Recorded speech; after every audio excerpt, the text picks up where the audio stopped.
Yesterday was a great day. College football started. That means fall's here. That means the humidity soon will be going away. And that will boost my spirit just all in itself. In 1945, a radio show hosted by Art Linkletter called House Party aired for the first time. In 1952, CBS picked up on their evening special the same show, House Party. Art would conclude his show every evening by asking innocent children simple questions. And of course, the response was oftentimes funny, innocent, and sometimes you could see their parents sitting in the audience blushing or red to the face. One little boy on one specific episode was asked by Art, "What do you want to do when you grow up?" A question that little boys are often asked. The little boy responded, "I want to be a bus driver or a pilot." Art then followed the question with, "Well, let me ask you this. If you are a pilot of a great big airliner and all four of those engines go out, what would you do?" And without thinking, the little boy folded his hands, bowed his head, and said, "Oh, Father, where art in heaven, hallowed be your name," and proceeded to give the Lord's Prayer. Amazing the insight children give sometimes. And oftentimes we're so caught up in what the world deems as knowledge that we forget to be wise. We need to understand there is a difference here between knowledge and wisdom. And James draws out and focuses on this concept of wisdom and not knowledge. You see, knowledge is the accumulation of facts, where wisdom is the ability to use those facts in your everyday life. Later on in the same episode, a little girl was asked. She said, or Art asked her, "Who's boss or who's the boss in your household?" The little girl thought for a moment. She had a confused look on her face, and out loud she said, "Mom and Dad." And then she leaned in real close to Art and whispered, "Actually, it's Mom." That's wisdom. That's applying the knowledge she has, but using it in her life, realizing it really is Mom. James seems to, throughout the book of James, uses comparisons of things that are maybe worldly, or things that are from man, or things that are from what we think is knowledge. He shows us, as we saw in James chapter 1, he compared those who hear and those who hear and do. If you go down into chapter 2, he compared those who show partiality versus those who love their neighbor as themselves. He talks about those who have faith without works and those who show their faith by their works. Last week we talked about those who had no control over their tongue versus those who can control their tongue. And it seems like as we continue into James chapter 3, starting in verse 13, he continues these contrasts, and here he can contrast earthly wisdom, or wisdom that the text says is not from above, versus the wisdom that is from above. There you are. What are you doing sitting back there? You're killing me, man. But that wisdom that James contrasts, and it seems like you can tie this right back up into this idea that he begins in James chapter 1 about these teachers. He says in this warning in James chapter 3 and verse 1, the text says, "Not many of you should become teachers, my brothers, for you know that we who teach will be judged with greater strictness."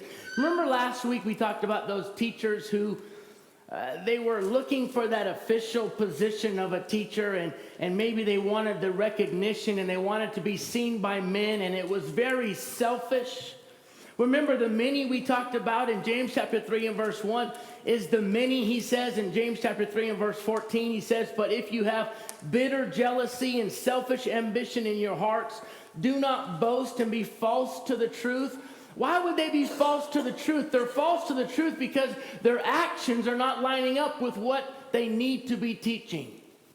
And we see this practical advice that James uses throughout the book, trying to get us to realize there are basically two items in this world, two things that constantly contrast each other.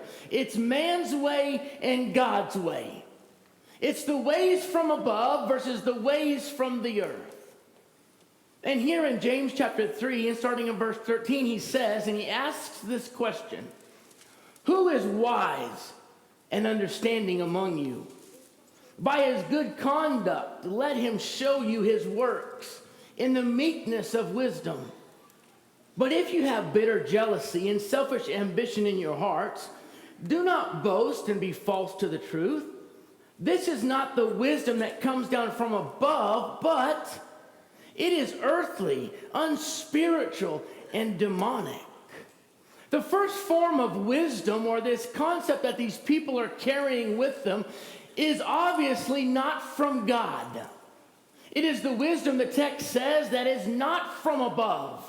It's earthly wisdom. This is that wisdom that's from man, for man. It's that wisdom that's all about self. That's that selfish ambition and bitter jealousy. This idea, if you will, that it's not about God, it's about me. It's not about what God desires, it's about what I desire. Selfishness in our world is running rampant. It's horrible. And as we talked about several weeks ago, I believe that all sin stems from selfish desire. Churches are being destroyed over selfish desire. And in James's question here, who among you is wise and understanding? He's getting both the teachers to listen and he's getting the listeners to listen and saying, listen up. Which one are you following? Those who may look the part? If you think back to the Pharisees and the Sadducees, remember the gowns they had and the tassels they wore and the phylacteries and all the outward appearance that they had of holiness, if you will. They looked the part. But remember in Matthew, Christ says that they're these whitewashed tombs and the outside they look great, but the inside they're decaying. James says, who amongst you is wise and understanding? Who amongst you is real? And what he's trying to get them to realize is that not all wisdom is created equal. What they're calling wisdom is more of this knowledge. They may have great smarts, but they do not have the wisdom that's from above. It says in verse 14, but if you have this bitter jealousy and selfish ambition in your hearts, that's man's wisdom. That's the wisdom from this world. That's the wisdom that says, take care of yourself first. How well do you think a church will function if every member watches over themselves first? How well do you think a church will function if the elders and the deacons and the ministers and the leaders take care of themselves first instead of the church? You see, an elder with bitter jealousy and selfish ambition can destroy a church. A minister or a teacher with bitter jealousy and selfish ambition, only watching over himself, will destroy a church. And James here is warning against this. Not many of you should be teachers because of this. Because your wisdom is earthly. That's what the world says. Don't we live in a world today that seems to be no different? Take care of yourself first. Pat pat yourself on the back. Make sure you're taken care of. And then when you're taken care of, then console somebody else. Those who are in it for themselves, for man's gain, not for their own gain. And then he gives the qualities of this type of wisdom, this earthly wisdom, this wisdom that's not from above. He says, this is not the wisdom, verse 15, that comes down from above. But listen, it is earthly, unspiritual, and demonic. That first quality, it's earthly. If it's earthly, guess what it's not? It's not heavenly. If it's earthly, it's inferior to heavenly wisdom. Think about anything that we can do versus what God can do. We can't even come close. We can't even try to obtain what God can give us to obtain. How often does the church try to grow itself outside of the wisdom of God, and it fails? Because they're striving after what works in the world, not striving after what works from God. The second quality he gives is something that's natural. It's unspiritual. It's having to do with more of our physical well-being instead of our spiritual well-being. It's the idea that we always feed them with physical food, but we never feed them with spiritual food. That's that wisdom from here. That's the same concept that Christ struggled with after he fed the 5,000. Remember? They came back looking for what? Physical food. They were more concerned about their physical well-being than their heavenly well-being, their spiritual well-being. What's natural instead of what's unnatural. And then finally, the last quality he gives is this quality of being demonic. It's evil. It has the characteristic of deception, and that's that idea that these teachers are standing in front of people, using their platform, using their influence for their own gain, for their own doing. And James here is saying, you guys got to be careful. It's almost like he had a time machine and can look into 2019 and see what's happening in our world. See how these people claim to be spiritual people. They claim to have all the answers. They may be of eloquent speech and they stand up before us, but what they're trying to give us is not from God. It's for their own well-being. I think of a minister competing over sheep. Well, how many members do you have? How big is the congregation you're in? It was funny, Jed and I were talking jokingly back and forth the other day, and we said, well, I remember going back to talking to some people, and they said, well, how big a congregation is it that you're preaching at? And we joked back and forth, and we said, well, if you're only preaching at this many members of a congregation, you're like a C-rated preacher. But man, if you made that 500 or above, man, you're on it. You see, that's that wisdom from above, that idea from a worldly perspective, but that's not from a godly perspective, and James here is warning against this. This wisdom from above versus the wisdom from man. That's not from above. So what's the result? And see, this is what scares me. This is why I see divisions in the church today. This is why the church is declining and not growing. Because we're so focused on earthly wisdom, or the wisdom that's not from above, and it's destroying the church. He says, look at, if we continue in your text, verse 16, for where jealousy and selfish ambition exist, those wisdom traits or these qualities from, not that aren't from above, he says there will be disorder, confusion, that idea of unorganization. We like to be organized. Some of us more than others. Some of us have a problem that we like to be organized so much, and if things are out of place, we don't like it. There was somebody back in Lander, luckily, and please, I don't advise you to do this here. That's why I will maintain to keep my door locked. But somebody would get into my office and take my books and stagger them. And that disorganization drove me crazy. Or they would take something off my desk and put it in a different spot. You've all been into Dan's office. It drives me crazy. And the church shouldn't be unorganized. God, through his inspiration, has defined for us the organization of the church, for it to work exactly how it needs to be. But if we cling to this earthly wisdom, the first thing he says is that it will be disorder, unstable. We like order, but we won't find it in the church if we're seeking after wisdom that's not from above. And then he says there will be every vile practice or bad morals, selfishness, worthless living. But man, we may feel good. It may sound good, and we can pack them in. We can fill the pews because people think they're getting what they're wanting. But all the while, it's just become a platform for somebody to use that's not from God. And then in contrast, he says, so what is the wisdom from above? That's the question we all should be asking, right?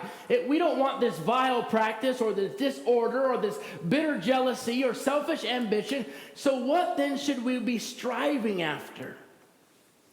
He continues in verse 17, he says, but, that's our contrasting word. In contrast to this wisdom that's not from above, there is wisdom from above.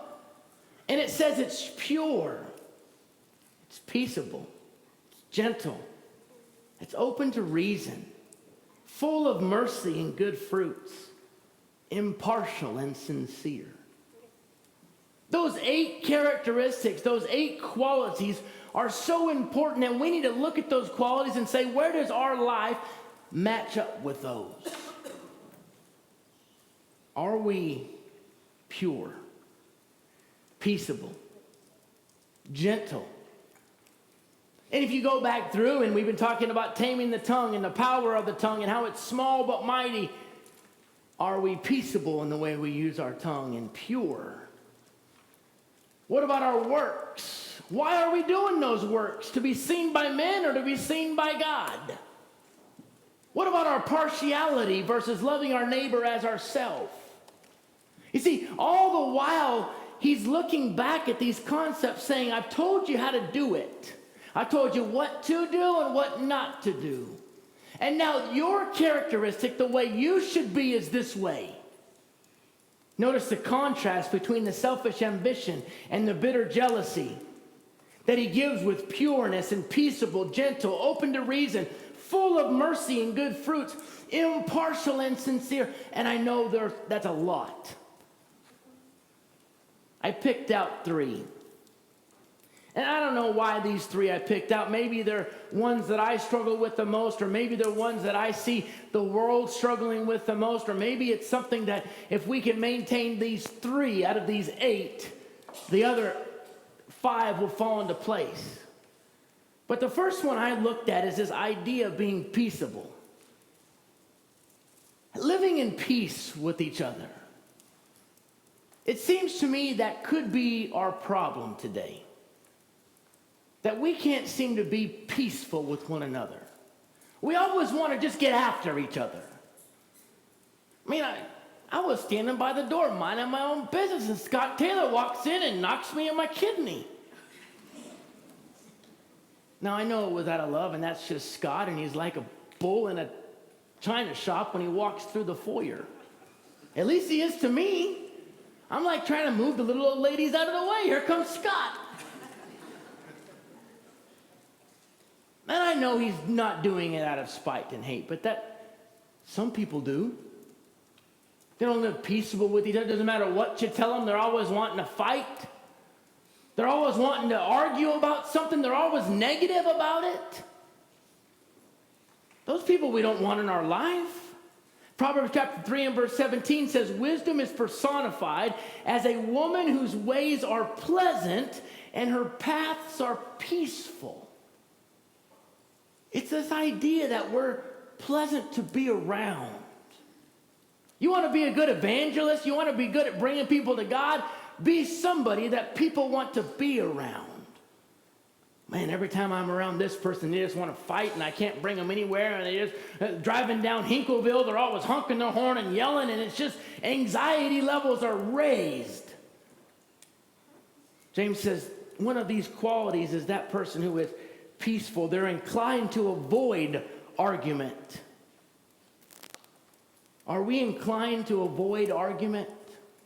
Are we inclined to turn the other cheek? Or man, once you get fired up, you start swinging.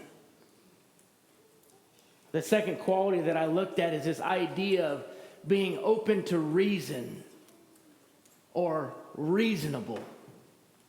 You see, the worldly concept of this is stubbornness. And I know, gentlemen, maybe I'm stepping on our toes right now because we are stubborn people. We are thick-headed. We don't want to hear if it's not our own idea or how we think it should go. But are we open to reason? Are we open to change? Or we get so caught up in how we've always done it? Are we willing, before we start yelling, before we start arguing, are we willing to be disciplined enough, reasonable enough to go back to the text and say, what does the scripture say of how we should do it? What about when we want to change something up, like having Wednesday evening service? Here it is again at 5:30. What? We can't have service at 5:30? And the preacher must go 25 minutes. And we have to start at 9:30. And we got to have 3 songs of prayer. And whoever's leading that prayer, they better come up. Actually, they better come sit up here. That way there's not this train. You see how ridiculous that sounds? That's not being open to reason. That's being stubborn, thick-headed. James says, be open to reason, fair, willing to listen, and willing to take corrective action if change is needed. Are we open to reason? Are we reasonable people? I think of this idea when kids know their parents actually hear them. When minorities can be sure that the majority sees them. When young people know that old people know that they're there and the other way around. That's that idea of being open to reason, being reasonable. I think of my grandfather. Sometimes, and he, a great man, I would never speak illy about him. But he had his order. He scrapped metal. And he would go to garage sales or wherever he could to scrap metal. And he would go and find old sprinkler heads out of buildings that had been taken off. And he would clean them up. And he would organize the brass into this pile and the steel into this pile and the aluminum into this. And he had a very strict order. But you couldn't tell him to change that at all, whether it was a good idea or not. And I think sometimes we have a problem in the church where sometimes the church has done something for so long that it was just done initially because of the matter of convenience. But we've done it for so long that it's become binding. And we don't ever go back to the Bible and look what the Bible says about the matter. And we're not reasonable about it. And then finally, the third one that I would like to cover this morning is this concept or this quality or this characteristic of being sincere. I don't know what it is, but it seems like to me oftentimes we live in a fake world. people speaking out of both sides of their mouths depending on who they're with. That's horrible. You know what gets me? And maybe I'm going to get in trouble for this, but what gets me is this: how we can meet on Sunday morning. And then we can call ourselves brothers and sisters and then avoid each other at Walmart on Tuesday. How is that being sincere? That's being fake when you're here. Don't come up to me and give me a hug as you're coming in the foyer and then avoid me when you see me at the grocery store. If I'm your brother here and I'm sincere, I'm your brother there. But you see, we're so fake.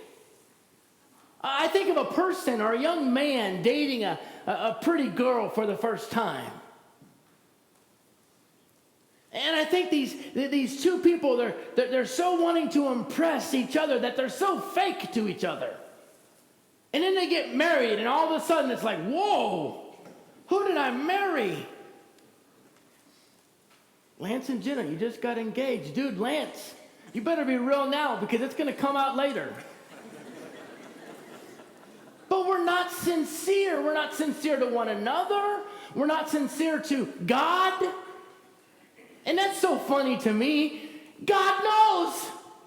God, if you only get me through this one thing, and he gets you through it, and then we forget all about we made the deal. Like he doesn't know. Are we sincere to one another? Are we real with each other? You know what that means? That means we're real in the good times and the bad times. When it's easy to be and when it's hard to be. Remember the whole commercial with Honest Abe? And his wife comes out and says, does this dress make me look fat? And he couldn't lie. He just had to ignore what he said. Are we real all the time? Are we sincere? What you see is what you get. Are we real? James says, this is the wisdom that comes down from above. We're to be sincere with one another, a truthful person, honest, all the time. And maybe we won't be liked if we're honest all the time.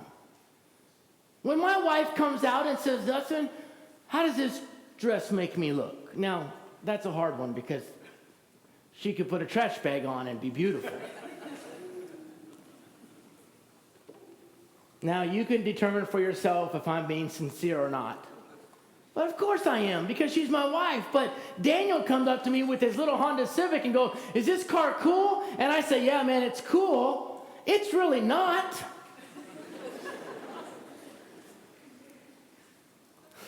I love you, man. And then I go over here and I'm talking to Jason. I'm like, man, his car, that's ridiculously dumb. And then I get up to preach on Sunday morning, and they're like, well, what's going to come out this morning? Something that's real and genuine or something fake? Because he's fake the rest of the week. He's not sincere. I'm not sincere. I'm not genuine. I'm impartial. I'm not open to reason. I'm rough and not gentle. I like to fight, and I'm anything from pure. That's the earthly wisdom. The wisdom that's not from above. So I'd like to challenge you. Look at these 8 characteristics on your paper. On your paper, I asked the question, what 3 would you say you do pretty well? Maybe those are the 3 that, man, you got it. And then maybe there are 3 that you really struggle with. I gave you the 3 I struggle with. But maybe you could this week to go through this list and each day pick one. And say, today, I'm going to work on my purity. I'm going to watch what I say and how I say it. I'm going to watch what I do and how I do it, and where is it coming from and how I do it. And then tomorrow you're going to work on your impartiality or whatever it may be. Work on each of these, because this is the way to wisdom. From above, the right wisdom. if we can work on these 8 qualities and we can see how they line up in our life, then we can do away with the bitter jealousy and the impartiality, the selfish ambition, because it'll be for God and for His service, for His glory. The wisdom from above far exceeds your wisdom, the world's wisdom, what you think is right. How does your life, how does my life line up with how God wants me to live? How can I use the knowledge I have and apply it to my life and live by this moral standard? Well, these 8 qualities that he gives us is how. He says in result, verse 18, a harvest of righteousness is sown in peace by those who make peace. That's how the church will grow. That's how the world will be blessed by who we are. That's how dads will succeed in being dads and moms will succeed in being moms. That's how husbands will succeed in being husbands and wives will succeed in being wives. That's how teachers will succeed in giving the gospel and the truth. That's how elders will succeed in shepherding congregations. If we can stick to these 8 qualities, these 8 characteristics that are not from man, but they're from God. Is your life this morning something that lines up with something from God? Or do you live your life for you this morning? Full of selfish ambition and bitter jealousy. It's all about you and not about God. If you're living a life this morning for you, then now is the time to change. Now is the time to change and say, I am all yours, God. Mold me and make me. Develop me to your standards, not to man's standard. If you need the prayers of the congregation, or you need to be washed, cleansed in the waters of baptism, now is the time to do so. Why together we stand and while we sing. We read of a place that's called heaven.